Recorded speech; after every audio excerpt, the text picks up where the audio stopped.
Welcome to Foam University. Today we're going to talk about some frequently asked questions that come to play when you're looking to insulate your new construction house. So things we're going to discuss are the cost, how that's factored, how to pass code, can you make your house too tight, should you insulate your roof deck or the flat for your attic, and how long will it take to insulate the house. So let's jump right into it with cost. So, like almost any foam project, the cost will be determined by the square footage of the treated surface.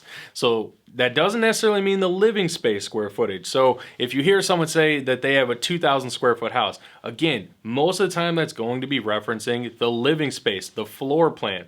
What we're talking about is the actual surface area of the walls or the roof deck or the crawl space, whatever the area could be. So again, square footage is what comes down for cost. Next thing we talk about, code.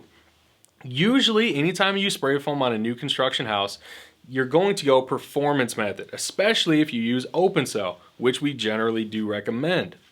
So when you go performance, there are a few more steps involved. You may have to get a couple parties involved, but again, not overly complicated. Adds a couple steps, but it's not going to tear your hair out or anything. So again, passing code, usually you're going to go performance. Just be prepared for a couple steps. So before we get into the next thing, I want to remind you, make sure you drop kick that like button. So can you make the house too tight with spray foam? Yes, you can, potentially. Now, this is more of an extreme case where the house is too tight, and you might hear of cases where condensation is building up in the house, where humidity has no place to escape.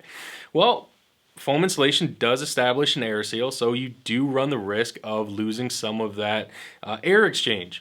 Now, where the solution comes into play is your mechanical ventilation. A lot of times, something as simple as a bathroom vent or a range vent can solve that problem.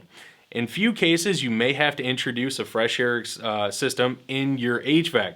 But again, that's not an invasive, it's not a real extensive measure.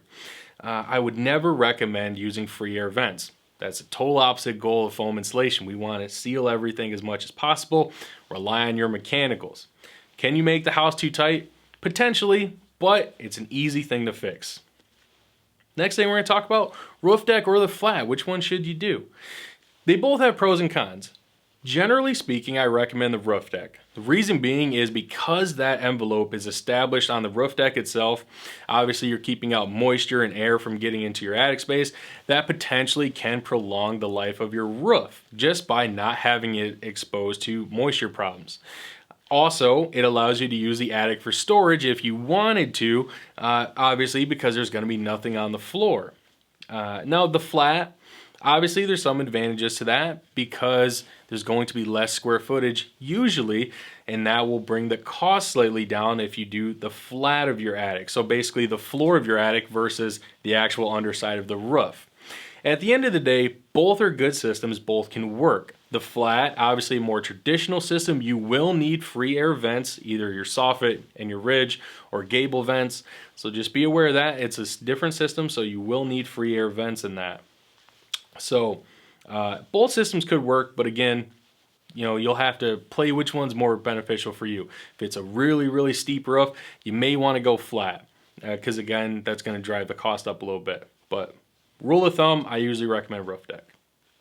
Last thing we're going to touch on is how long will the project take?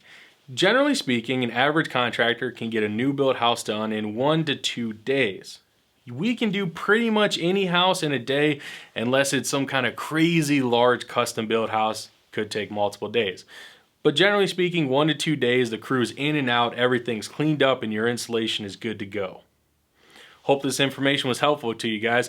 Like I said, don't forget to kick that like button. Be sure to subscribe to our channel. We have all kinds of awesome videos like this. Leave us a comment if you have a question about a project you have coming up. If you're looking to build a house and you have some questions about foam or other insulation, let us know. We'd love to help you out. And don't forget to ring that bell so you see all of our notifications. If you guys want to see more of this, you have to hit that bell button. Otherwise, who knows when we're putting out a new video? You won't.